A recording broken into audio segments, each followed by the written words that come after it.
CISAE, Congreso Internacional de Seguridad, Salud, Ambiente y Emergencias.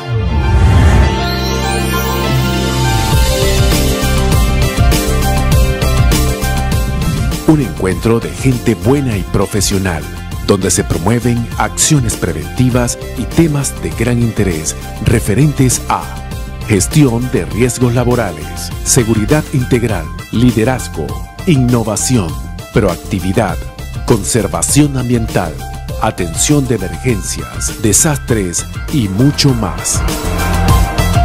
El CISAE es caracterizado por la calidad de sus expositores, especialistas y líderes en distintas áreas con información vanguardista. En el CISAE se desarrollan y transfieren conocimientos que aportan a la cultura de seguridad, prevención y resiliencia, siempre acorde a estándares y leyes nacionales e internacionales. Bienvenida gente buena. Bienvenidos al CISAE.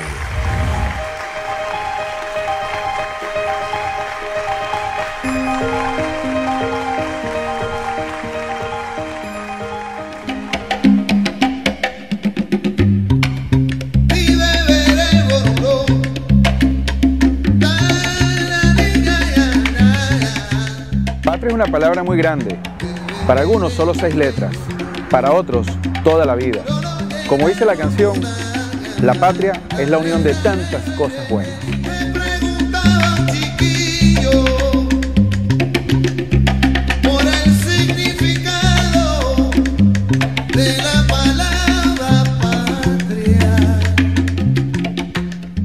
Panamá ha sido nuestra patria.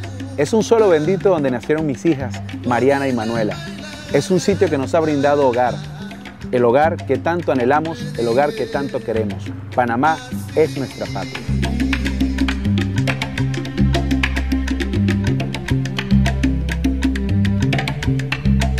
Flor de barrio, hermanito, patria, son tantas cosas. El Congreso Internacional de Seguridad, Salud, Ambiente y Emergencias es un tributo académico y profesional al país. Es una forma de hacer patria. El CISAE es la unión de muchas personas buenas. Es un símbolo de unión, es un símbolo de integración, donde cada quien puede aportar lo mejor de sí. Hermanito, patria, son tantas cosas bellas.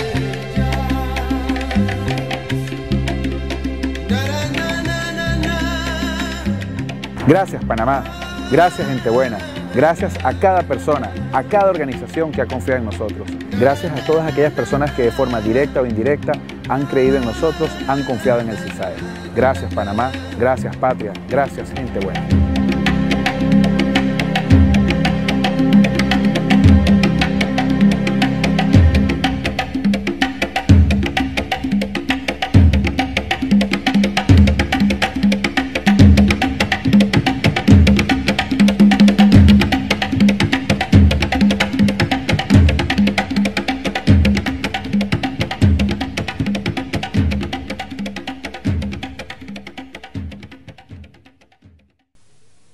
A continuación le damos la bienvenida al doctor Rafael Ruiz Calatrava con la conferencia denominada La adaptación del ser humano y el entorno económico y social a la civilización tecnológica.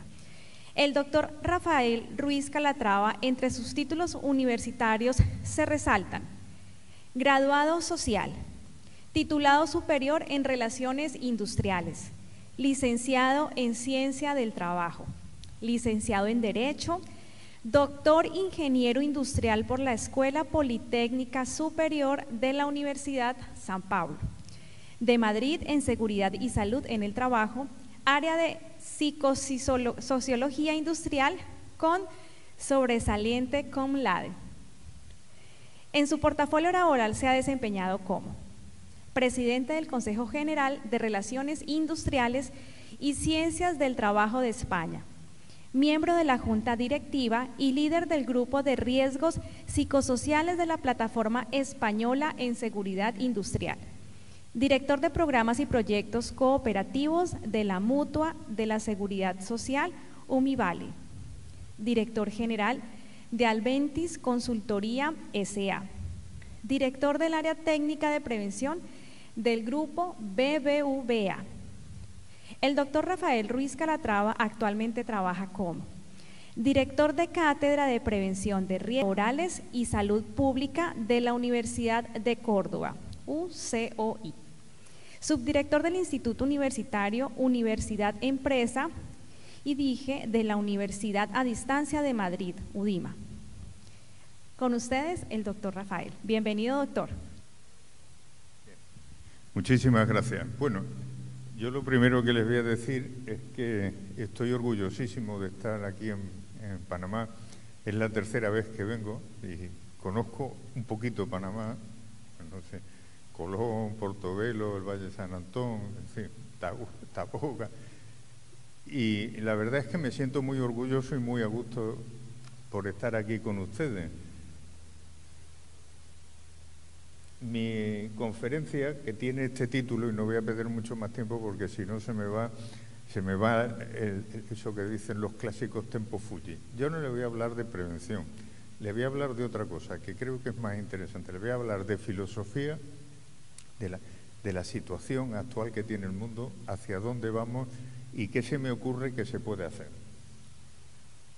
Bien, voy a empezar por un filósofo español que en España lo conocemos mucho, pero en el resto del mundo no, y sin embargo es clave para hablar de los entornos tecnológicos, porque tiene un libro dedicado a la tecnología.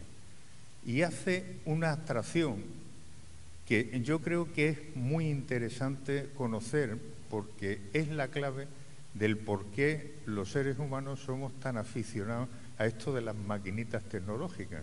Y él parte de una apreciación que tiene que el hombre y la mujer, es decir, el ser humano, somos los únicos seres de la naturaleza que además de contemplar y actuar, y esto ya lo decía Séneca hace 2000 años como filósofo estoico, él hablaba de la ataraxia, que es la filosofía de actuación en la cual hay dos posiciones de los seres vivos en la Tierra. Una es la contemplación, están viendo el paisaje, y la segunda es la acción, están actuando para comer, para reproducirse y demás. Bien. Pero Ortega hace una apreciación que para mí es fundamental. Él llega a la conclusión de que los seres humanos somos capaces no solamente de contemplar y actuar, somos capaces de hacer otro hecho que es fundamental, que es abstraernos, salirnos del mundo, dejar el mundo, irnos a un espacio indefinido y en ese espacio indefinido crear. Y creamos pintura, creamos nuestro relato histórico, creamos herramientas, pensamos cómo podemos cazar el mamut. El mamut es más grande, nos puede. ¿Qué hago yo para cazar este animal? Bueno, pues creo una tecnología, creo una piedra que tallo y primero la imagino, veo cómo lo puedo hacer y luego lo realizo y tengo una herramienta. Y fíjense, esto es tan importante que de nuestro relato personal, de nuestras vivencias personales que creamos en ese espacio, hacemos el relato personal, el relato familiar, el relato del pueblo y el relato de la nación. Es decir, creamos la historia, nuestra historia. Pero además creamos tecnología, porque somos capaces de crear elementos que nos van a hacer ver cómo podemos representar a eso que queremos coger. Imaginamos qué materiales necesitamos para hacer el dibujo. En definitiva, Ortega decía que nos relacionamos con el mundo mediante la técnica, o mejor dicho, creamos mundos artificiales porque nuestro modo de ser en el mundo es lo artificial. Ustedes durante la pandemia, no sé si han tenido la misma experiencia que yo, que hemos tenido transferencia de conocimientos con muchísimos compañeros de Colombia, de Ecuador y de otros países, porque diseñamos una herramienta que nació en la cátedra de la Universidad de Córdoba, que era un sistema de evaluación de exposición de riesgo, un sistema de exposición de riesgo para la prevención del riesgo de COVID en las empresas. Que lo hicimos nada más iniciarse la pandemia y lo trasladamos a muchos sitios. Y creamos un equipo de investigación con compañeros de Ecuador y con la Sociedad de Medicina del Trabajo de Colombia, con varias universidades colombianas, y eso se universalizó. Y yo hablaba con los compañeros cuando nos reuníamos, que nos reuníamos muy seguido durante prácticamente todos los días, hasta que logramos definir la metodología, y teníamos la sensación de que estábamos sentados en una mesa camilla en la cual estábamos ya tan habituados que nuestra mente volaba a un sitio del e-espacio, de ese espacio virtual, y llegaba el momento en que teníamos la sensación de estar sentados en un mismo sitio, en un mismo habitáculo. Bien, pues esto es la capacidad que tiene el ser humano para crear esos entornos virtuales que son los que están a los que nos está llevando las nuevas tecnologías. Y bien,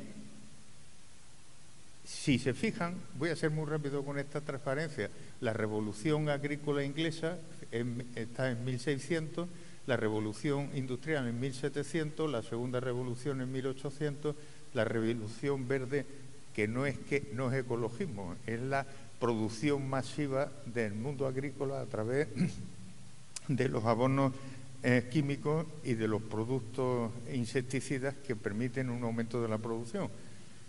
Llegamos a la era de la información y a la tercera revolución industrial. Pero fíjense los lapsos de tiempo que hay. Prácticamente un siglo para asentar esos conocimientos y evolucionar en ellos. Y abajo ven, en 1981 teníamos las pantallas con el comecoco, que era una pantalla plana donde iba el bichito moviéndose, comiendo ahí las historias. Pero es que prácticamente 20 años después estamos metidos en el metaverso. Es decir, la tecnología está avanzando a unos niveles y con una rapidez que nos impide asimilar y asentar todos los conocimientos que nosotros tenemos. Miren, cuando yo era director del Servicio de Prevención de Riesgos de BBVA, me ocurría una cosa, que mis compañeros se quejaban de vértigo formativo, porque las tecnologías en banca son tecnologías punta que se mueven a la velocidad del dinero. Y no habían terminado de asimilar un programa informático que se le había dado para gestionar préstamos, para gestionar créditos, para gestionar... cuando se le cambiaba y se le ponía otro. Y se le cambiaban las pantallas y los formatos. Y la gente ya se negaba a ir a los cursos de formación, incluso en las horas de trabajo, porque estaban mareados. Es decir, no eran capaces de asimilar tantísima información. Bueno, pues en este tema estamos ahora mismo. ¿Y esto qué nos genera? Pues nos genera un cambio de geoestrategia a nivel mundial. Y esto es importantísimo. Hemos pasado de lo que se llama el eurocentrismo, es decir, el mundo se ha controlado desde ese círculo, en el que tiene mucho que ver España, Francia e Inglaterra, el meridiano de Greenwich.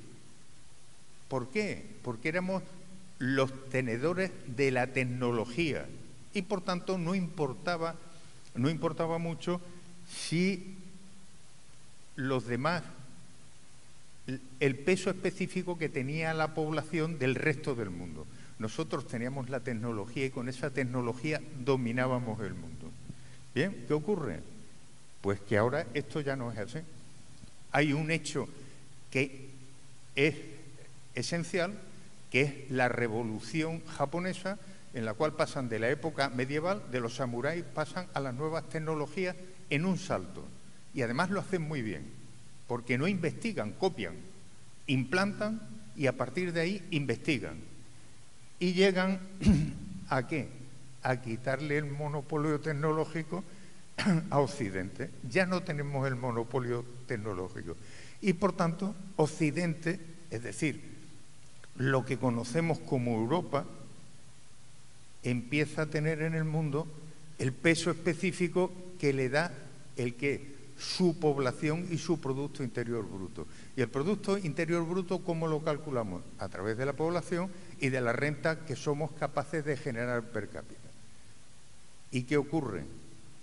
Pues que nace países con más Producto Interior Bruto, es decir, países que generan más, y esos países que económicamente son más potentes devienen en potencias militares que rompen el equilibrio geoestratégico que dominaba ese mundo, que estaba focalizado entre Estados Unidos y Europa.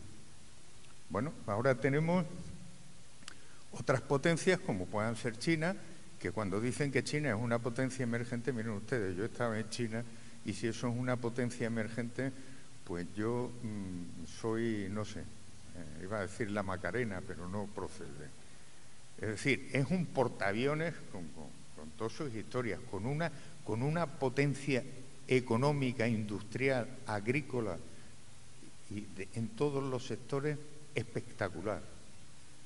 Y por tanto, ahora mismo geoestratégicamente es la potencia por antonomasia del mundo, pero estos son muy listos y no plantean, como las potencias occidentales, unas políticas agresivas hacia el mundo. Ellos plantean políticas comerciales. Yo tengo una anécdota en China que le pregunté a un profesor que venía con nosotros acompañándonos por qué los chinos hicieron la muralla china. Y dice, para defendernos de los mongoles. Y yo, claro, le hice una reflexión. Pero mire usted, si los mongoles en aquella época, ¿cuántos podían ser? 1 millón. ¿Y cuántos chinos había? 50 millones, pues con un periódico en la mano le dan así y corrían a los mongoles a gorrazos.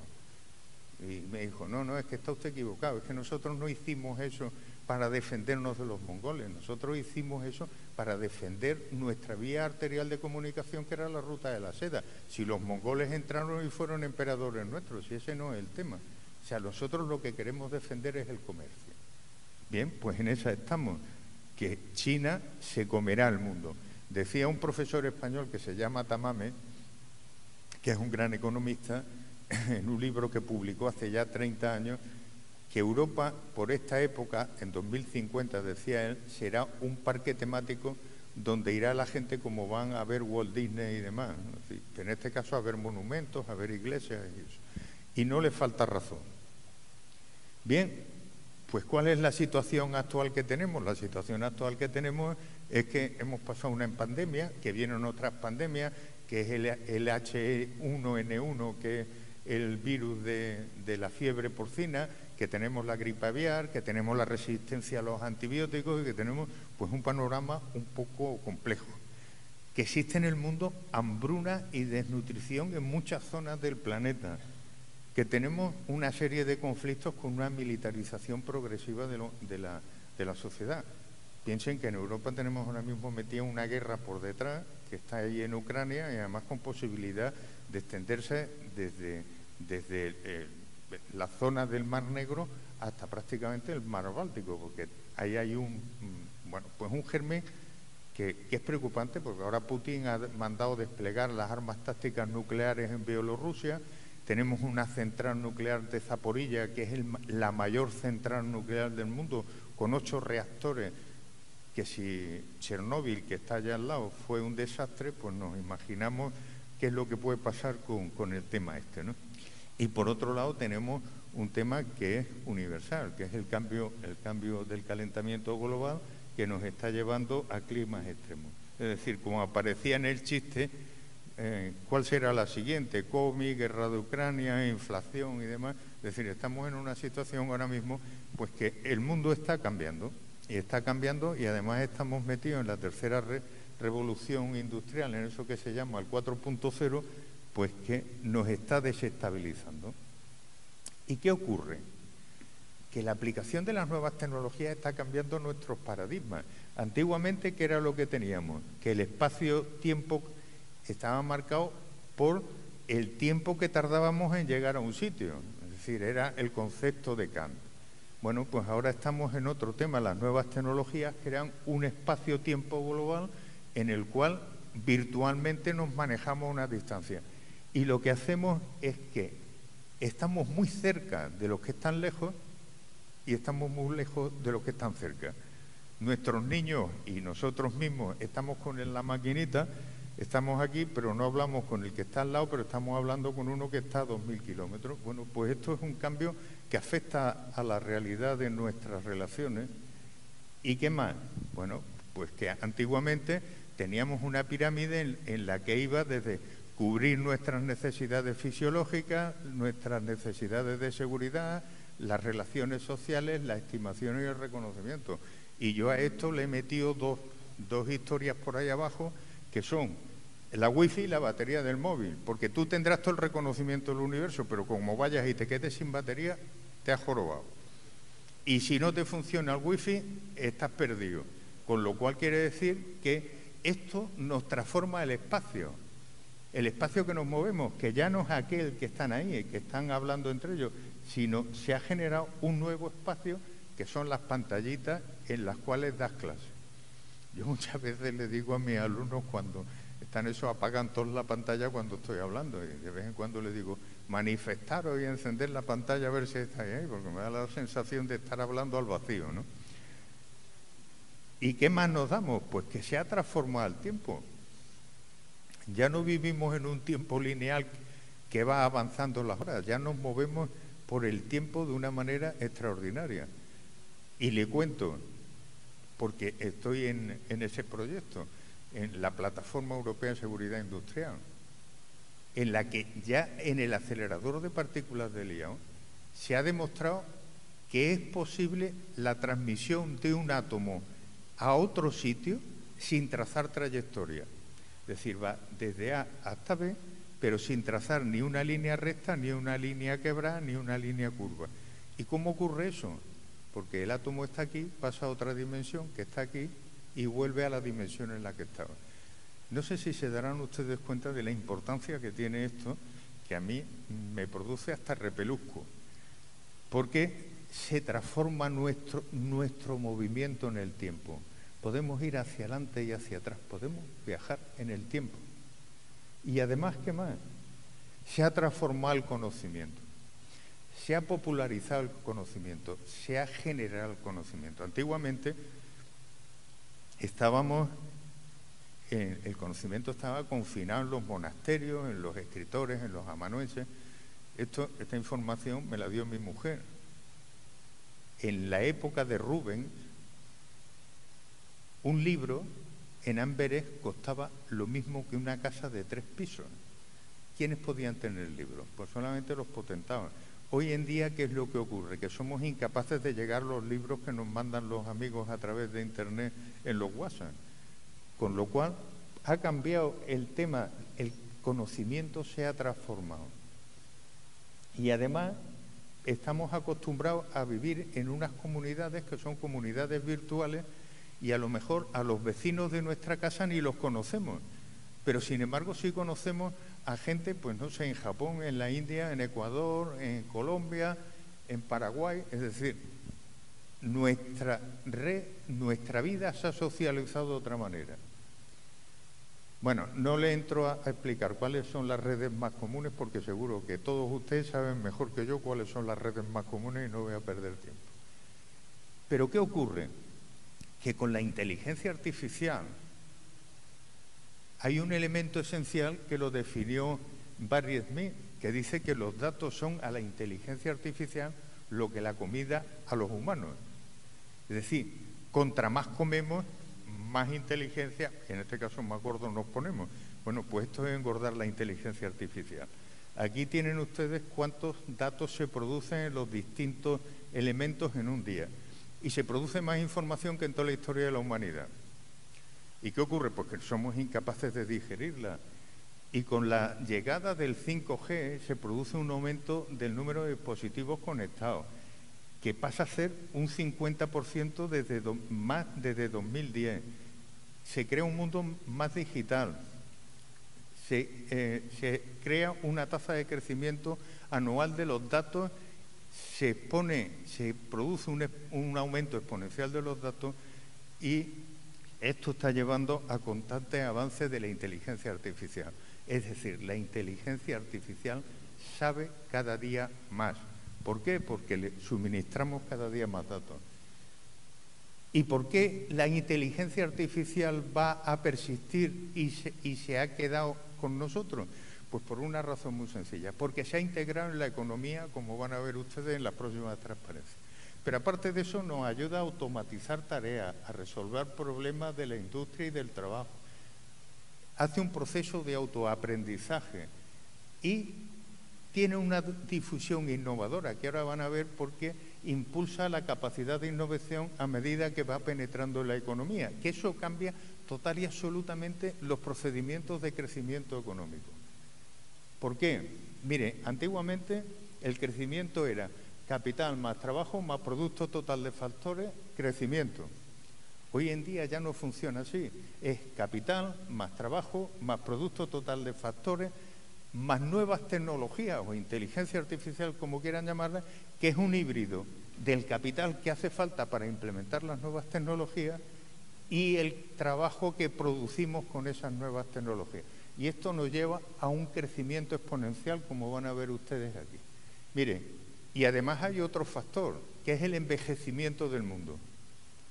Salvo en la franja subsahariana, que los países que hay por debajo, los países del África Negra, de la zona central, que tienen una media de 25 años, es decir, una población terriblemente joven, los demás países todos tienen una curva que va envejeciendo en mayor o menor medida.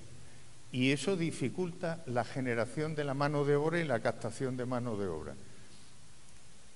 Desde hace 10 años, los productos interior brutos y el crecimiento de todos los países económicamente desarrollados está estancado. Y sin embargo, si aplicamos el capital más trabajo más producto total de factores más inteligencia artificial, vemos que estos países tienen una capacidad de crecimiento superior al doble de lo que tienen en circunstancias normales. Luego, créanse que la inteligencia artificial es un hecho que va a marcar los crecimientos económicos de todos los países, con todos los riesgos que ello conlleva. Y que el mundo está cambiando, esto ya no lo duda absolutamente nadie, ¿no? Eso que dicen los historiadores de la coyuntura y la estructura que es lo que cambia en el día a día, y la estructura, los pilares fundamentales que sustentan una civilización, está cambiando. Y estamos en un... Yo siempre se lo digo a mis alumnos y me dicen que soy muy pesado, pero no puedo evitarlo. Estamos en un cambio de época, que es una época de cambio que es un cambio de época. Es más, estamos en un cambio de civilización. Y estamos en un momento que yo le llamo caudótico, porque conviven desde el chamo, que es el caos destructivo, hasta el control exhaustivo. Y si el caos destructivo es muy negativo porque destruye, porque no crea, el control exhaustivo es igualmente destructivo porque no permite la innovación, la creación.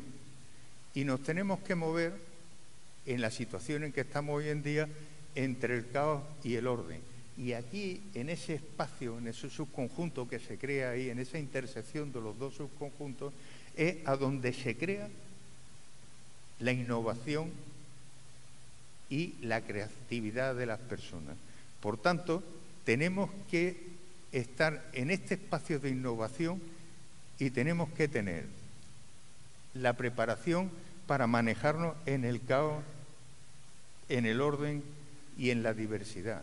Y esto va a marcar la sociedad, porque tenemos que aprender a vivir en esa época de caos. Miren ustedes, y les pongo el célebre iceberg que siempre nos ponían con los riesgos y tal. Pues yo le voy a dar la vuelta. Con lo del cambio climático, imagínense que se desprende un iceberg. Y ese iceberg es una empresa. Y del norte le vienen vientos que son la estrategia, los objetivos, los planes de acción y los cuadros de mando. Es decir, la estrategia de la empresa. Pero por debajo tiene las corrientes que le empujan en sentido contrario, que son los valores y creencias, las incertidumbres, los miedos, las expectativas del personal, los patrones y hábitos de comportamiento y la cultura. ¿Hacia dónde creen ustedes que va el iceberg? Pues hacia arriba, porque el 75% está sumergido. Y por más bien que esté planeada una estrategia empresarial, si no controla esos factores, va a ser un fracaso. Y eso no lo digo yo, eso lo dicen todas las publicaciones económicas y de dirección estratégica del mundo, en que te dicen que el 80% de las estrategias empresariales fracasan porque no contemplan esos factores, porque los directivos, el 80% de los directivos no conocen perfectamente el desarrollo estratégico de la empresa, y cuando lo conocen no son capaces de aplicarlo porque la gente que está trabajando con ellos no está implicado con esos objetivos que tiene que cumplir la empresa. Y esto nos lleva a que hay 4 pilares que sostienen la transformación: el nuevo modelo tecnológico, un modelo de gestión de tecnología ágil, un nuevo modelo relacional, presencial y o remoto. ¿Se acuerdan ustedes cuando empezó la pandemia? ¿Cuánta gente había teletrabajando? Pues un 2%, un 3%. En España teníamos un 4% y durante la pandemia llegó a teletrabajar un 65%. Y eso ha venido a quedarse. Y luego tenemos que establecer un nuevo modelo de liderazgo que entraremos más adelante, que sea un liderazgo transformación y desarrollador. Y tienen que cumplirse estas premisas. No puede cambiar uno sin hacer cambios en el otro, es decir, no puede cambiar el mundo tecnológico sin hacer cambios en la persona, y no puede evolucionar en uno sin evolucionar en el otro. Y esto es un axioma al que nos tenemos que acostumbrar. ¿Y qué más? Pues que tenemos una necesidad creciente de desarrollar capacidades para trabajar y colaborar en entornos digitales. Tenemos que producir de manera colaborativa en línea, comunicarse digitalmente de forma eficaz, nuevas formas de coordinación, gestión de tiempo de las personas, desarrollo e implementación de estrategias personales y organizacionales. Tenemos que colaborar en redes formales e informales, es decir, hacer un cambio de los paradigmas que tenemos actualmente. ¿Por qué? Porque miren, para poder trabajar en ese mundo caordótico, tenemos que tener un conocimiento holístico de los problemas que se conocen, es decir, tenemos que tener un conocimiento global del problema desde todos los ángulos de visión. ¿Por qué? Porque tenemos que tener un nuevo marco mental sistémico, tenemos que aprender a pensar en red. Un tema que es complicadísimo para mí, hacer conexiones aleatorias. Yo estoy acostumbrado a tener conexiones estructuradas, no aleatorias. Generar ideas en espirales colaborativas. Esto los niños lo hacen con una facilidad tremenda, porque ya son nativos digitales. Los que somos de la época del futbolín, pues esto nos cuesta cierto trabajo. Tenemos que ser ágiles, es decir, nuestras estructuras mentales tienen que ser como los juncos, que sean capaces de ir de un sitio a otro sin romperse. Y tenemos que encontrar natural navegar por la incertidumbre. El ser humano tiende siempre a la certidumbre, a la estabilidad. Pues tenemos que olvidar ese modelo de pensamiento y tenemos que aprender a navegar en la incertidumbre. Y tenemos que abandonar el liderazgo tradicional de la jerarquía, la planificación y el control para pasar a un liderazgo con propósito, un liderazgo que sea inspirador y consciente. Porque eso nos va a permitir desarrollar este elenco de puntos que nos van a llevar a una generación de un nuevo tipo de marco laboral. Y esos 4 pilares que hemos visto antes de la tecnología, y vuelvo otra vez a la filosofía, se tienen que basar en un principio que fijó Aristóteles. Miren ustedes, para Aristóteles las matemáticas, la física y toda esta historia eran cosas menores, porque para él lo importante era la filosofía y no le faltaba razón. Y dijo que toda la sociedad tecnológica, eso que él conocía como las matemáticas, la física, la química, que para ellos eran oficios despreciables, además lo dice así Aristóteles, eran oficios menores, no era filosofía, no era el pensamiento, tenían que cumplir esos 4 puntos. La verdad, la belleza, la bondad y la unidad. Y yo lo voy a explicar en muy pocas palabras. La verdad, una sociedad tecnológica que no se base en la verdad y que no sea capaz de limpiar de la red, la fake news, las intoxicaciones que se producen normalmente como elementos estratégicos para despistar. La belleza, y cuando Aristóteles habla de la belleza no se refiere a la belleza personal, a que sean más guapos o menos guapos, se refiere a la belleza de espíritu, que es a la que te lleva a la bondad de trabajar por los demás en una comunidad que esté unida. Y termino. Decía Hinton, que era uno de los directivos de Google, que hace poco marchó, padre de la inteligencia artificial, que necesitamos controlar antes de que sea demasiado inteligente. Y Hastings hace ya tiempo, hace como 25 años, en uno de los libros que publicó, decía que la inteligencia artificial podría ser el mayor logro de la humanidad, pero también el último si no se actuaba con ella con prudencia. ¿Saben ustedes dos hechos fundamentales? Por primera vez, un dron militar ha acabado con su operador en un ejercicio virtual porque el operador le estaba marcando objetivos distintos de los que tenía puestos como objetivo principal. Y la reacción del dron no ha sido ir a hacer esos objetivos, sino volver y acabar con su operador para cumplir su misión. No sé si entran en el meollo del sitio.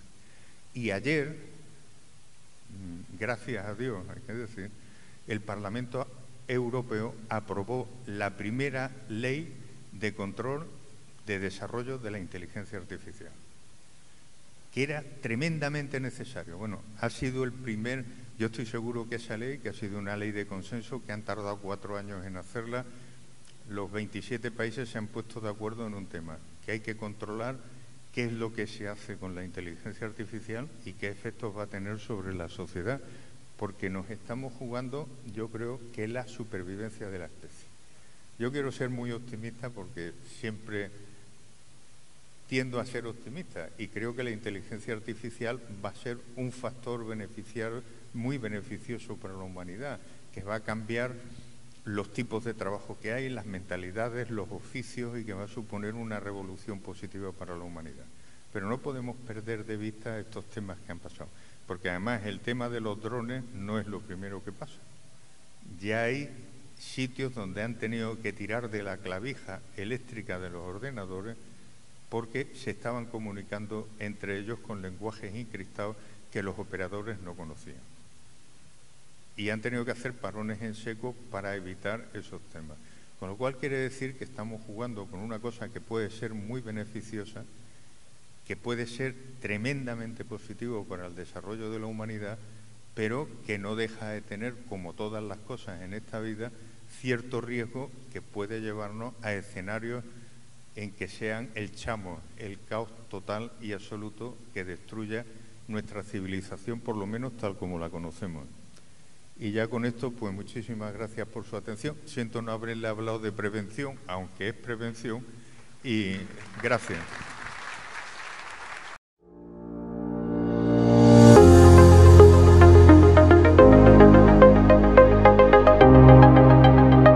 PROISEG, Proyectos y Seguridad de Panamá. Bajo el sello de profesionalismo, es una empresa comprometida a desarrollar un servicio asertivo y oportuno en materia de prevención. Seleccionados para realizar toda la seguridad y salud laboral del montaje, desmontaje e inauguración de la ampliación del Canal de Panamá, formar, capacitar y acreditar al 90% de todo el personal que trabaja en el sector de telecomunicaciones en la República de Panamá son algunas de las responsabilidades que desempeñamos como empresa.